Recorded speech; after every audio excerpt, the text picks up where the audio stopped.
Hello students, हम कर रहे थे 25 मिनट सीरीज़ जिसमें बोर्ड के एग्ज़ाम से पहले हम क्लास 10 मैथ्स के जितने भी चैप्टर हैं सारे के सारे चैप्टर्स के इम्पोर्टेंट फार्मूलाज और कॉन्सेप्ट्स और सबसे ज़्यादा इम्पोर्टेंट क्वेश्चन जिनके इस बार के बोर्ड के पेपर में आने के चांसेस बहुत ज़्यादा हैं उन्हें हम यहाँ पर डिस्कस कर रहे थे। तो आज है हमारा डे 8। आज है हमारा डे 8 जहाँ पर हम डिस्कस करेंगे chapter number 5 which is arithmetic progression. तो यहाँ पर अरिथमेटिक प्रोग्रेशन इसे हम शॉर्ट में क्या लिखते हैं, एपी लिखते हैं। जल्दी से हम रिवाइज भी कर रहे हैं। तो अरिथमेटिक प्रोग्रेशन क्या होता है, ये एक सीक्वेंस होता है जिसमें जो डिफरेंस होता है बिटवीन कॉन्जिक्यूटिव टर्म्स वो कांस्टेंट होता है। अभी लास्ट जो चैप्टर किया हमने उसमें था ना, कॉन्जिक्यूटिव टर्म्स थे हमारे, यानी कि कॉन्जिक्यूटिव टर्म्स मीनिंग जैसे अगर 1 2 3 4 अगर इस तरीके से मैं लिख दूं तो ये कॉन्जिक्यूटिव टर्म्स है जो एक के बाद एक आते हैं। यानी कि हमें इनके बीच का डिफरेंस नहीं दिखना होता, हमें एक के बाद जो एक आते हैं उनका डिफरेंस दिखना होता है। अगर ये कांस्टेंट रहेगा तो उसे कहते हैं हम अरिथमेटिक प्रोग्रेशन। सीरीज हमारी माइनस में भी हो सकती है, रैशनल नंबर में भी हो सकती है, स्क्वायर रूट में भी हो सकती है। जो पहला क्वेश्चन है वो डेडिकेटेड है स्पेशली बहुत सारे नंबर बेस्ड क्वेश्चन के ऊपर है। जितनी ज़्यादा प्रैक्टिस करो उतनी अच्छी हमारी स्किल हो जाती है। तो एग्जाम्पल के रूप में यहाँ पे लिखा हुआ है, देखो 2 5 8 11 एक सीरीज दे रखी है। अब हमें पता कैसे चलेगा ये एपी है, तो हम सिंपली क्या फाइंड आउट करेंगे, common difference D find out करेंगे। अगर ये फर्स्ट टर्म है ये सेकंड टर्म है तो हम देखेंगे इनके बीच का डिफरेंस देखेंगे तो कितना निकल के आ गया, 3 निकल के आ गया। ऐसे ही अगर मैं 8 - 5 करूं तो वो भी कितना निकल के आ गया, 3 आ गया। यानी हमारे डिफरेंस सेम चल रहे हैं तो हम कहेंगे कि ये सीरीज एपी में चल रही है। फर्स्ट क्वेश्चन सारे के सारे ऐसी डेडिकेटेड हैं तो एक बार उस क्वेश्चन को जरूर देख लेना। कुछ क्वेश्चन हम यहाँ पर भी करेंगे स्क्वायर रूट वाले। सेकेंड, जो एपी में हमारे टर्म्स यूज होते हैं वो क्या है, हमारे फर्स्ट टर्म जहाँ पे हमारा ए लिखते हैं, फर्स्ट टर्म को हम लिखते हैं ए से। यानी अगर ये हमारे पास एपी है तो ये जो 2 है इसको हम क्या बोलेंगे, हम कहेंगे कि यहाँ पर A equal to first term equal to 2 है। उसके बाद कॉमन डिफरेंस डी जो यहाँ पे मैंने लिखा हुआ है, भाई इन दोनों के बीच का जो डिफरेंस होगा, इन दोनों के बीच का जो डिफरेंस होगा उसे कहते हैं हम कॉमन डिफरेंस। यानी डी इक्वल टू फॉर्मूला क्या बन जाएगा, second term minus first term, ऐसे ही third term minus second term. मतलब जो भी हमारे कॉन्सिक्यूटिव नंबर्स होंगे ना उनके बीच का जो डिफरेंस है उसे हम कॉमन डिफरेंस डी बोलते हैं, उसे डी से दिखाएंगे। फिर है हमारे पास nth टर्म क्या होता है भाई, an होता है। an का फॉर्मूला होता है हमारा a + n - 1 into T, right. मतलब हमें nth टर्म निकालना था, जैसे कि ये फर्स्ट टर्म है, ये सेकेंड टर्म है, थर्ड टर्म है, फोर्थ टर्म है, ऐसे ही सो ऑन ये करेगा। अब यहाँ पर मान लो कोई टर्म आ गया हमारा, वो कहेगी हमसे अब भैया हमें बताओ A11 मतलब 11th टर्म हमें बताओ, तो ये 11th टर्म निकालने का फॉर्मूला हो गया, राइट। 12th टर्म निकालने का फॉर्मूला क्या, जो भी टर्म हमसे पूछा रहेगा लेटर ऑन हमारे सीक्वेंस में अरिथमेटिक प्रोग्रेशन में उसे निकालने का फॉर्मूला है, राइट। अब उसके बाद देखो यहाँ पर देखो ये general form of an AP क्या होती है भाई, जनरल फॉर्म ऑफ एपी होती है a + d a + 2d a + 3d and so on. चलो अब देखो इसका एग्जांपल, इसके एग्जांपल से समझते हैं। Example of general form of an AP क्या रहेगा, जैसे मान लो a+, इसकी जगह पे हम क्या करते हैं, एक सीरीज ले लेते हैं। फॉर एग्जांपल हम एक सीरीज ले लेते हैं, सीरीज के रूप में हम लिख लेते हैं कि मान लो यहाँ पे क्या है हमारे पास -2, माइनस वाली सीरीज लेते हैं ताकि अभी हम इंट्रोडक्शन तो कर नहीं रहे हैं, अभी हम कर रहे हैं बोर्ड के एग्जाम की प्रिपरेशन। थोड़ा बहुत मैं ये मान के चलूंगा कि सिंपल क्वेश्चन तो पता ही होगा। -2 -6 -10, ऑलराइट। तो ये हमारी हमने इस तरीके से एक एपी ले ली, ठीक है। तो अभी देखो फर्स्ट टर्म बोलते हैं ए को, तो इसके नीचे मैंने A1 लिख लिया। a + d यानी सेकेंड टर्म है तो -6 के नीचे A2, a + 2d यानी A3, और ये अब a + 3d क्या हो जाएगा हमारा A4 हो जाएगा। तो मैं कहना ये चाह रहा हूँ, कई बहुत कुछ हमारे 1 मार्क्स के क्वेश्चन या कुछ क्वेश्चन हमारे इस तरीके से होते हैं जहाँ पे अगर हमें A4 पूछेगा तो या तो हम nth टर्म का फॉर्मूला अप्लाई कर सकते हैं, हम यहाँ पे लिख सकते हैं A4 इक्वल टू a की जगह पे -2 प्लस n की जगह पे मैं फोर्थ टर्म निकालना है 4 - 1 इंटू डी की जगह पे हम क्या करेंगे -6, इसमें से -2 को माइनस करेंगे तो -6 + 2 यानी कि कितना हो जाएगा -4। तो डी निकल के आ गया -4। तो या तो हम इस तरीके से वैल्यू को निकालेंगे या तो हम क्या करेंगे, सिंपली A4 को हम लिखते हैं जनरल फॉर्म के अकॉर्डिंग a + 3d। तो हम सिंपली क्या करेंगे, अब -2 प्लस 3 इंटू डी की जगह पे -4, राइट। या तो आप nth टर्म का फॉर्मूला अप्लाई कर लो, या तो आप जनरल फॉर्म के अकॉर्डिंग a प्लस 3d का फॉर्मूला अप्लाई कर लो। तो ये जनरल फॉर्म हमारी किस तरीके से काम आती है, ये उसका एग्जाम्पल हो गया। ऑलराइट, फिर उसके बाद है हमारा क्या, sum of the first term of an AP. हमें क्या करना है, सम निकालना है, the first term of an AP का सम निकालना है। ये कैसे निकालेंगे, देखो सम ऑफ निकालने का हमारे पास फॉर्मूला क्या है, S N equal to n by 2 into 2a plus n minus 1 into D. ठीक है, n by 2 into 2a plus n minus 1 into D. ये थोड़ा सा गड़बड़ हो गई, यहाँ पे 2a इधर को लिख लिया, तो बस इतना फॉर्मूला होता है। ऑलराइट, इसी के साथ साथ सम ऑफ लास्ट टर्म निकालने का हमारे पास क्या फॉर्मूला होता है,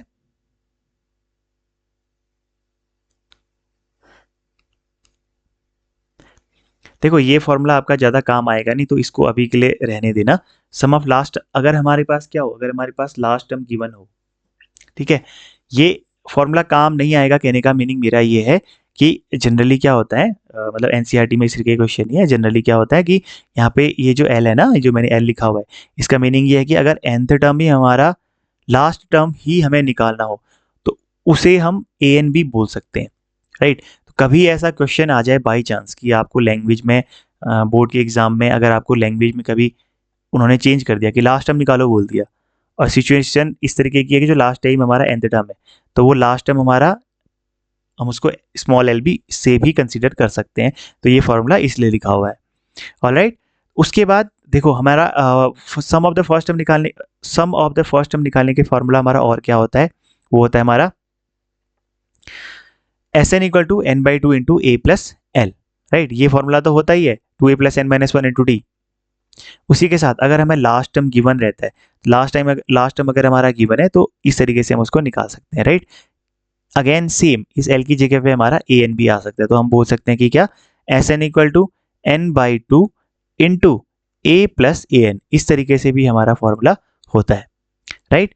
अब जल्दी जल्दी से जो हमारे इंपॉर्टेंट कॉन्सेप्ट है उनको डिस्कस कर लेते हैं कि भाई जो एपी होती है हमारी, वो पॉजिटिव भी हो सकती है, नेगेटिव भी हो सकती है, या वो हमारी जीरो कॉमन डिफरेंस वाली भी हो सकती है। क्या इसका क्या कहने का मीनिंग है, देखो नेगेटिव वाला मैंने अभी अभी आपको ऊपर एग्जांपल दिया, पॉजिटिव वाले सारे एग्जांपल भरे पड़े हैं एनसीईआरटी की बुक में, और वो आप एक बार आपको देखना पड़ेगा, है ना। सिंपल सा पॉजिटिव का तो आप कोई भी एग्जांपल ले सकते हैं, जैसे अगर आप 2 की टेबल में 2 4 6 8 2 की कोई सी भी टेबल लिख लो, ये पॉजिटिव टेबल होगी, तो डिफरेंस कितने का चल रहा है, 2 का चल रहा है, तो पॉजिटिव का एग्जांपल हो गया।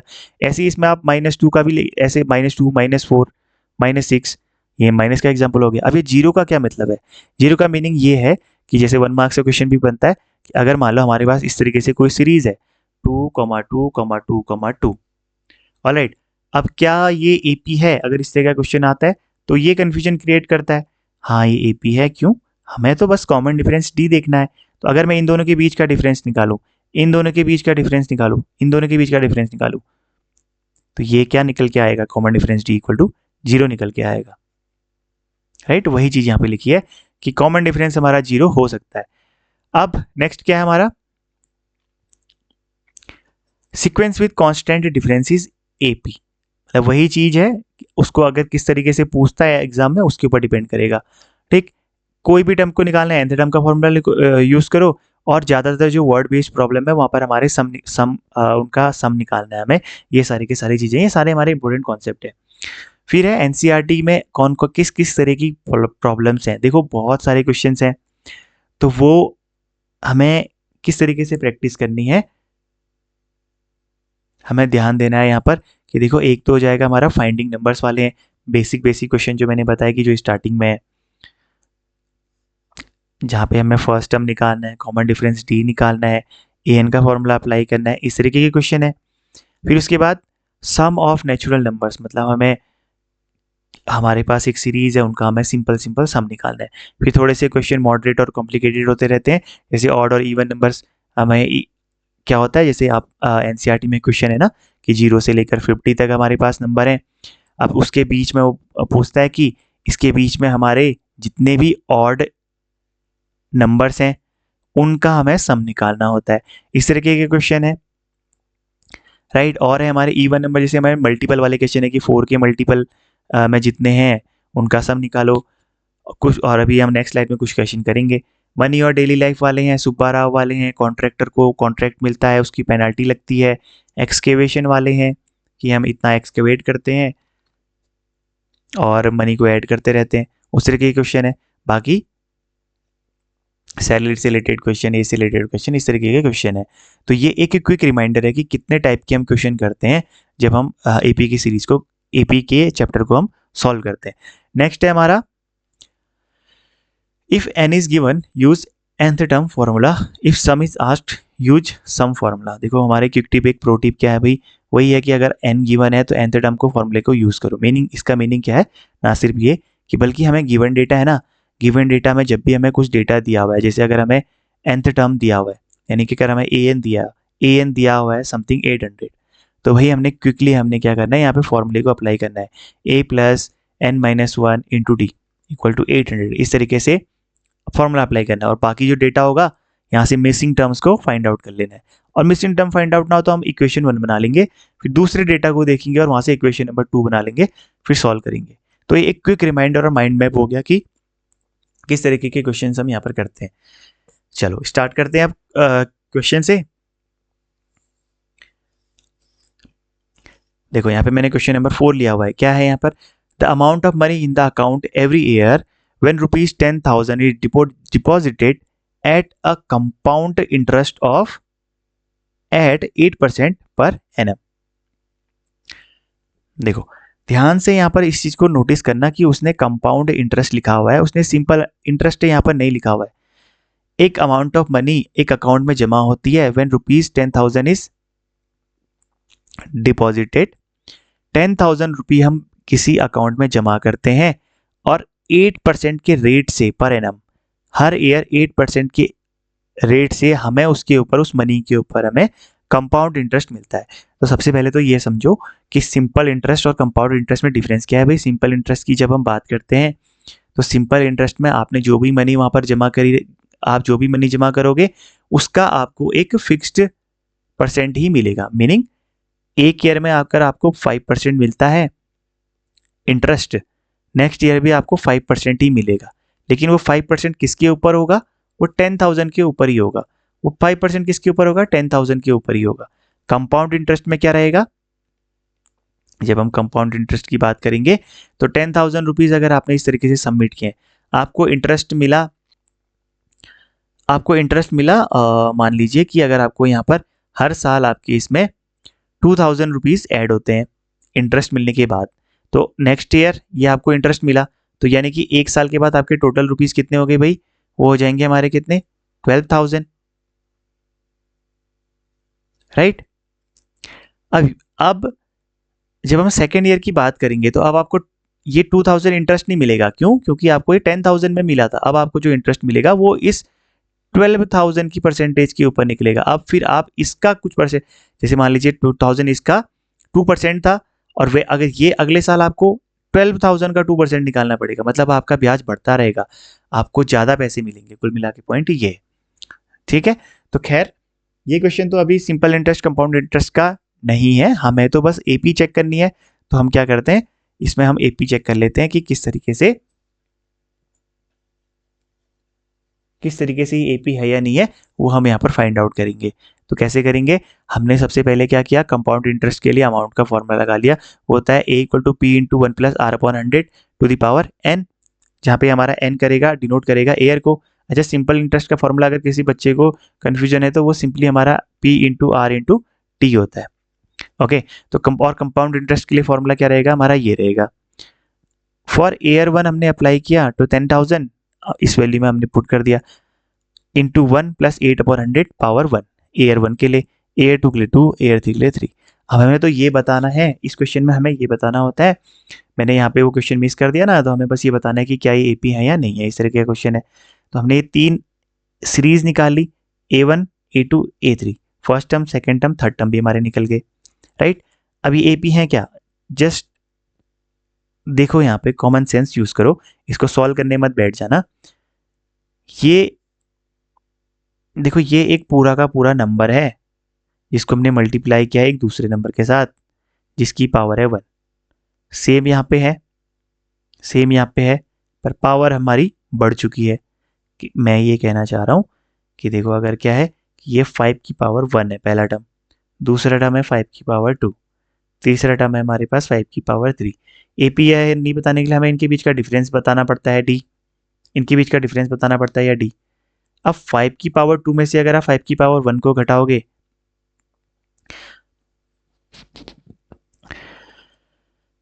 तो यहाँ पे जो आंसर आएगा वो डिफरेंट आंसर आएगा, है ना। जैसे 25 हो गया, ये 25 में से आपने फर्स्ट टर्म 5 को माइनस किया तो आपका रेशियो, आपका डिफरेंस कितना निकल के आया, 20 निकल के आया। अब ये 5 की पावर 3 है, यानी कि कितना हो गया ये 125। अब इन दोनों के बीच का डिफरेंस निकालोगे, क्या वो 20 निकल के आ रहा है? बिल्कुल नहीं निकल के आएगा, 100 निकल के आ रहा है। तो इसलिए इसको सॉल्व करने मत बैठ जाना। हाई इतनी बड़ी पावर में से इसको घटाया, फिर इसमें से इसको घटाया, तो हमारा आंसर सेम नहीं आएगा। This is not an AP. Next question में हम चलेंगे। The amount of air present in a cylinder when A vacuum pump removes 1/4 of the air remaining in the cylinder at a time. Okay, तो क्या कह रहा है कि एक हमारे पास सिलेंडर है जिसमें कुछ अमाउंट ऑफ एयर प्रेजेंट है, हमें नहीं पता वो अमाउंट कितना है।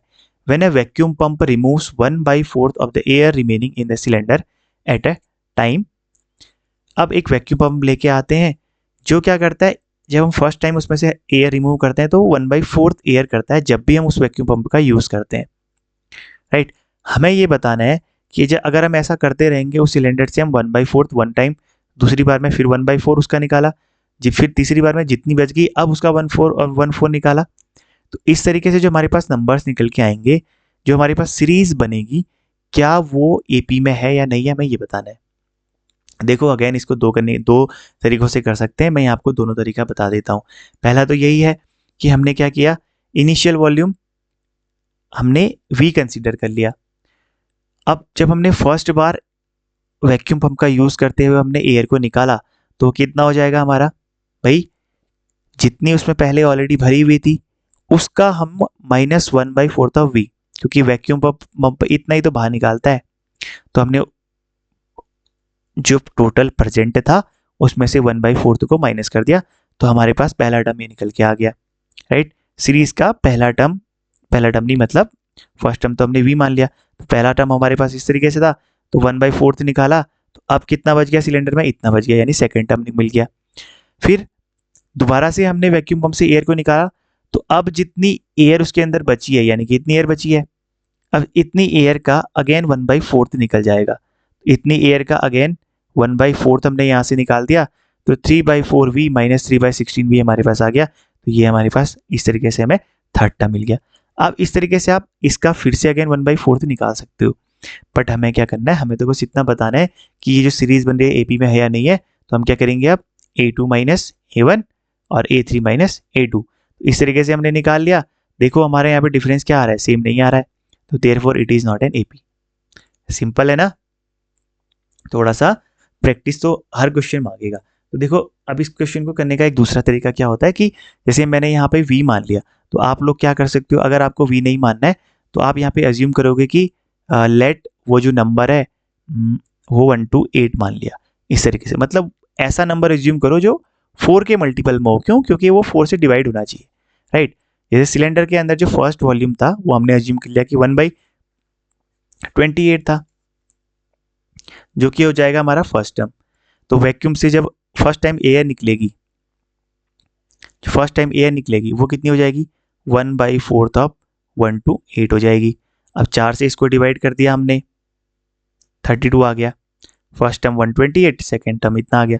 अब फिर हम A3 में चले गए, तो 1/4 ऑफ A3, फिर हमने इसको निकाला,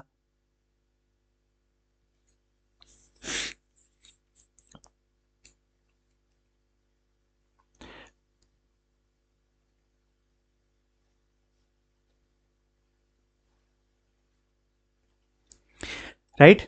फिर उसके बाद हमने 1/4 इंटू 32 निकाला, तो ये हमारे पास कितना आ जाएगा, 8 आ गया।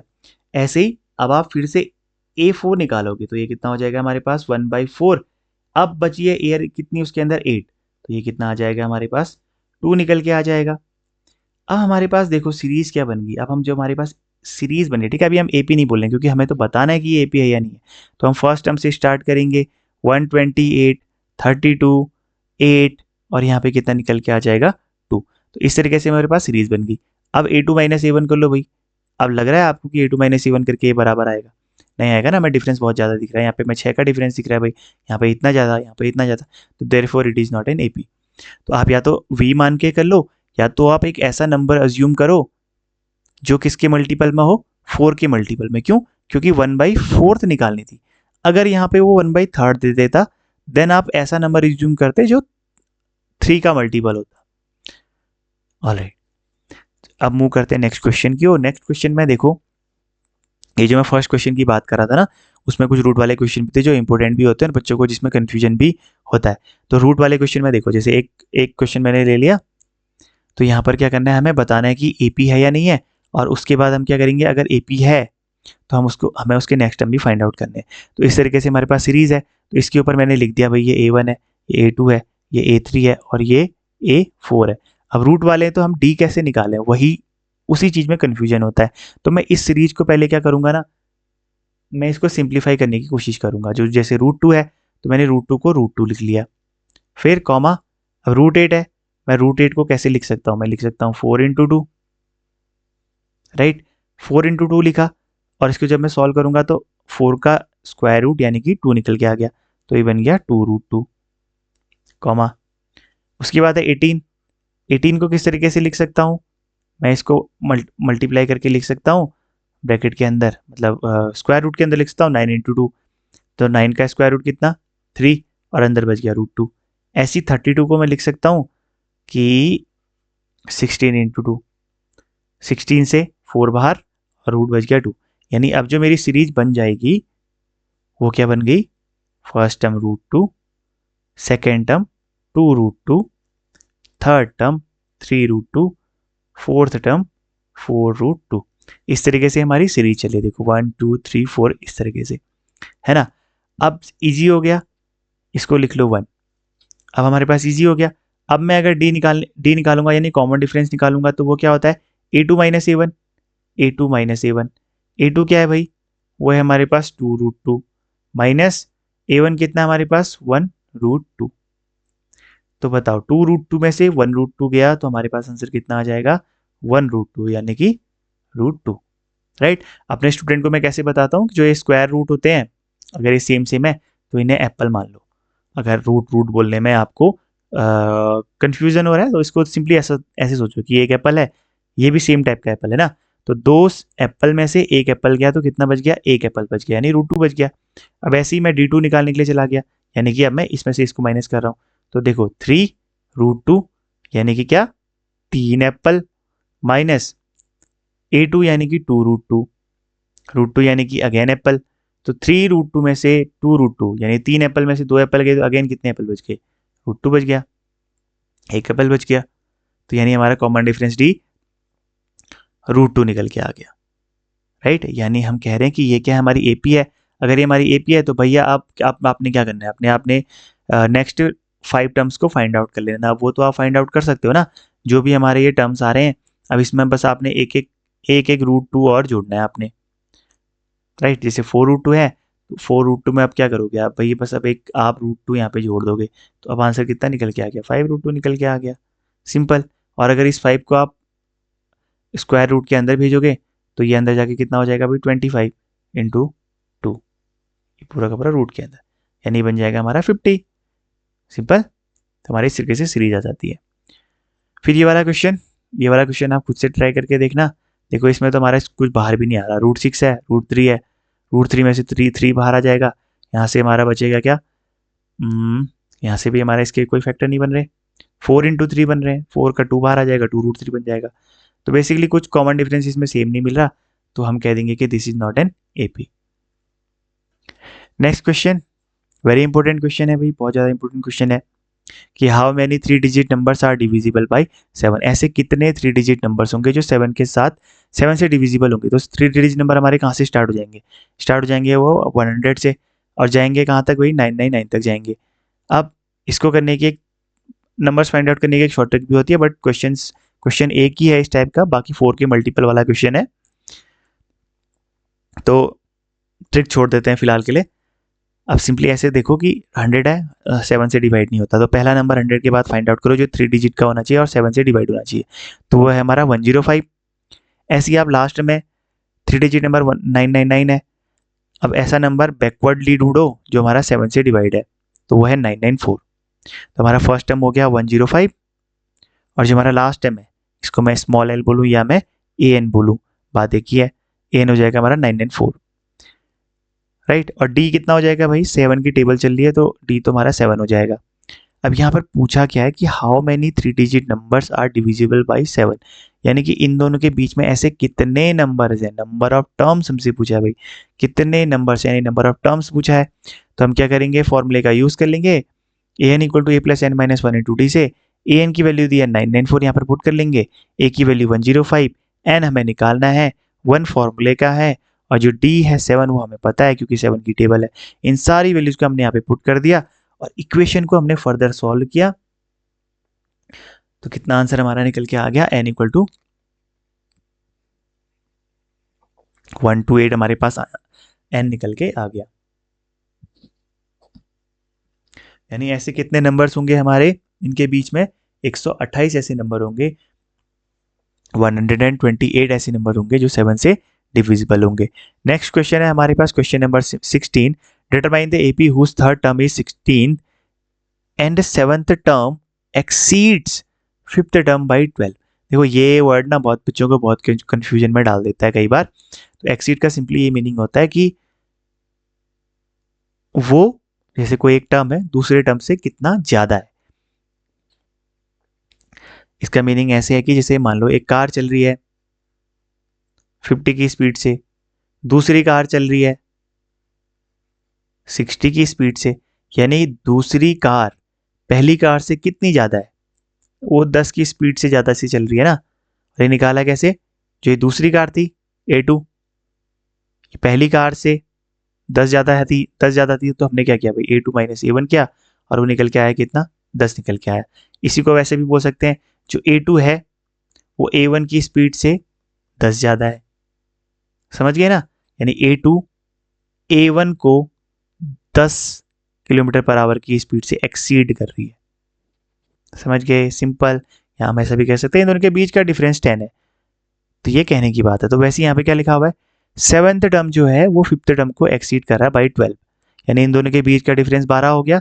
या फिर आप ऐसा भी बोल सकते हो कि जो सेवंथ टर्म है, यहाँ पर इसके आगे लिख लेता हूँ, ठीक है, यहाँ पे लिख लेता हूँ, जो सेवंथ टर्म है वो फिफ्थ टर्म्स को एक्सीड कर रहा है किससे, 12 से, ऐसा लिख लिया।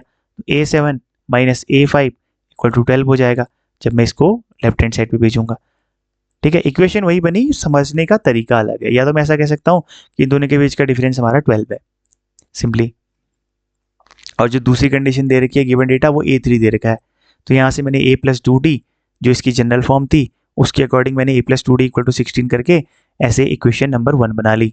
फिर उसके बाद मैंने यहाँ से A7 माइनस AD जो दूसरी कंडीशन थी, यहाँ पर मैंने अगेन जो हमारी जनरल फॉर्म है उसको यहाँ पे रख लिया। A7 को लिखेंगे हम a प्लस 6d, A5 को लिखेंगे हम a प्लस 4d, एक लेस वाला नंबर आ जाता है d के साथ, राइट। इसको हमने फर्दर सॉल्व किया तो d की वैल्यू मिल गई हमारी 6। अब d की वैल्यू c को हमने इक्वेशन नंबर 1 में सब्स्टिट्यूट कर दिया, तो यहाँ से मुझे a की वैल्यू 4 मिल जाएगी, राइट। हमें बताना था कि ये AP कौन सी होगी, तो भाई हमें फर्स्ट टर्म A मिल गया। अब मैं करूंगा a प्लस डी, क्योंकि जनरल फॉर्म क्या होती है a comma a plus D comma a plus 2d, right. इस तरीके से हमारी फॉर्म चलती है, इस तरीके से हमारी AP की सीरीज चलती है। तो ये चल गया हमारा। अब यहाँ पे क्या बन गया हमारा, ये इस तरीके से हमारी ये AP बन गई, 4, 10, 16 और 22 इस तरीके से हमारी सीरीज बन गई, तो हमारी AP निकल गई। बस ये क्वेश्चन इंपॉर्टेंट इसलिए होता है, आप कर तो लोगे लेकिन एग्जाम में जाके हम भूल जाते हैं कि भाई एक्सीड का क्या मतलब है। और इस थर्ड टर्म को मत देखते बैठ जाना, ठीक है। तो ये जो है ना, ये वाला पोर्शन है, ये सेकेंड कंडीशन है, फर्स्ट कंडीशन हमारी थर्ड टर्म की है। ऑल राइट, मूव करते हैं नेक्स्ट क्वेश्चन की ओर। Find the sum of the first 22 terms of an AP which d equal to 7, 22 second और 22 टर्म इज 149 हमें दिया हुआ है। हमें क्या करना है, सम वाला क्वेश्चन आ गया, यानी कि अब कौन सा फॉर्मूला यूज होगा, SN का फॉर्मूला यूज होगा। तो find the sum of the first 22 terms, यानी हमें क्या फाइंड आउट करना है भाई, S22 फाइंड आउट करना है, जहाँ पे मैं D इक्वल टू दे रखा है ऑलरेडी 7 है, 20 सेकेंड टर्म दे रखा है, यानी A22 हमें दे रखा है कितना 149। ये डेटा मैं क्यों लिख रहा हूँ, क्योंकि जब मैंने अभी फर्स्ट स्लाइड में आपको बताया, वहाँ पे मैंने इंपॉर्टेंट पॉइंट में बताया था कि जो भी डेटा लिखा होता है उसका यूज़ करते हुए हमें मिसिंग टर्म को फाइंड आउट करना है।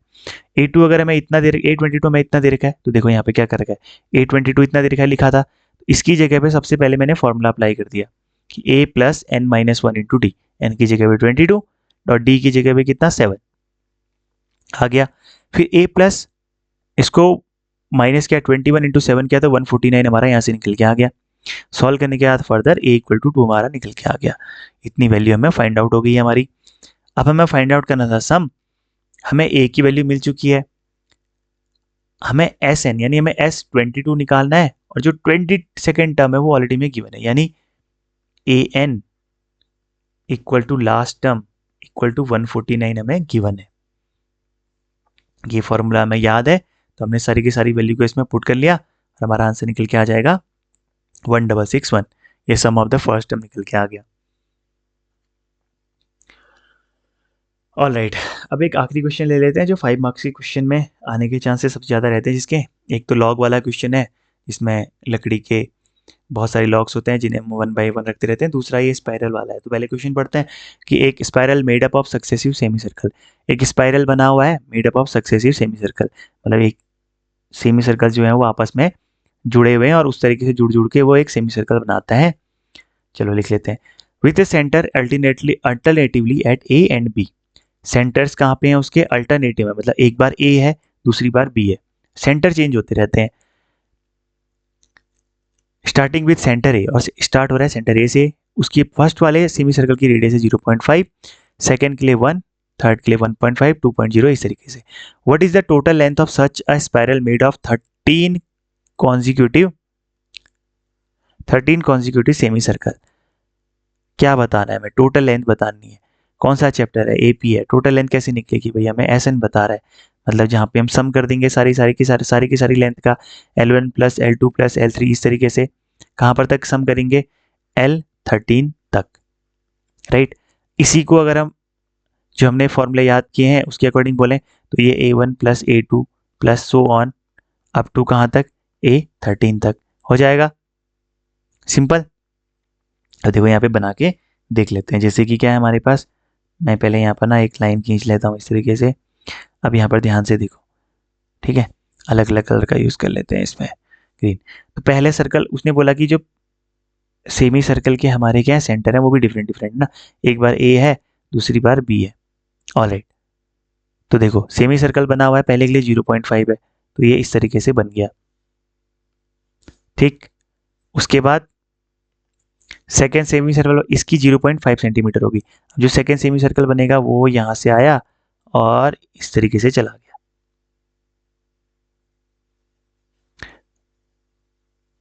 ऑलराइट। फिर जो थर्ड सेमी सर्कल बनेगा वो यहां से आया और फिर इस तरीके से यहां चला गया, फिर अगेन नया सेमी सर्कल आया तो इस तरीके से चला गया, एंड सो ऑन, राइट। तो बार बार क्या होती है, हमारी रेडियाई चेंज होती रहती है। देखो जैसे ये वाला जो सेमी सर्कल है ना, इसके लिए हमारी रेडियाई कितनी रहेगी, चलो इसको मैं ए मान लेता हूँ, सेंटर ए है, रेडियाई 0.5 के लिए, मतलब हमारे पास जो सेंटर है, पहला वाला सेंटर हमारा ये रहेगा और सेकेंड सेंटर हमारा ये रहेगा, ठीक है। पहले वाले के लिए हमारा ए और सेकेंड के लिए हमारा बी ये रहेगा। पहले वाले के लिए कितनी है यहाँ पे 0.5, फिर दूसरे वाले के लिए यहाँ से यहाँ तक कितनी हो जाएगी 1 सेंटीमीटर। इस तरीके से हमारी रेडियस चेंज होती रहेगी। हमें निकालना है सम, किसका सम, यानी कि लेंथ। पहली लेंथ हमारी यहाँ से यहाँ तक है तो इसकी लेंथ कैसे निकलेगी भाई, सेमी सर्कल की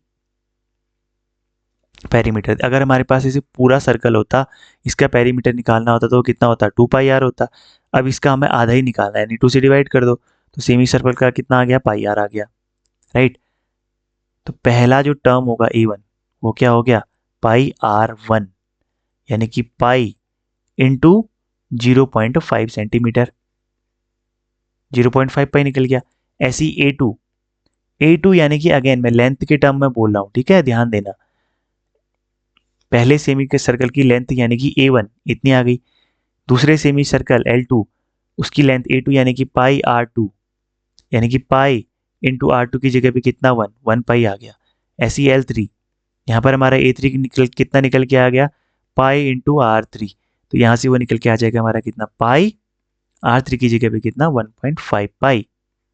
तो हमारी सीरीज बन गई 0.5 पाई, फिर पाई, फिर 1.5 पाई, इस तरीके से फिर आ जाएगा हमारा कितना 2 पाई।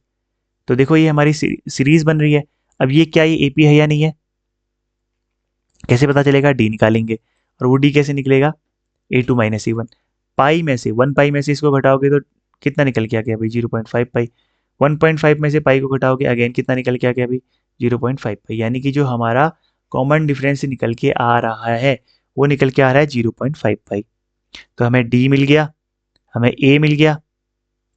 अब हमें निकालना पड़ेगा क्या, लास्ट टर्म यानी कि nth टर्म AN निकालना पड़ेगा। वो भी हम इजीली निकाल सकते हैं, सारी की सारी वैल्यू हमारे पास है। फिर निकालेंगे हम SN कैसे निकलेगा, n/2, n की जगह पे 13, A प्लस L, A की जगह पे 0.5 पाई, प्लस L की जगह पे अब हम जो यहाँ पे AN निकालेंगे वही हमारा लास्ट टर्म हो जाएगा। सिंपल। बाकी सॉल्यूशन किस तरीके से कर रखा है वो आप यहाँ पर देख सकते हो। ठीक है, हमने बारी बारी से L1, L2, L3 को निकाला। जब हमने इनको साथ में लिखा तो ये हमारे A1, A2, A3 बन गए, जो मैंने अभी अभी बताया। कहाँ तक, 13 टर्म तक। A हमें पता चल गया, D हमें पता चल गया।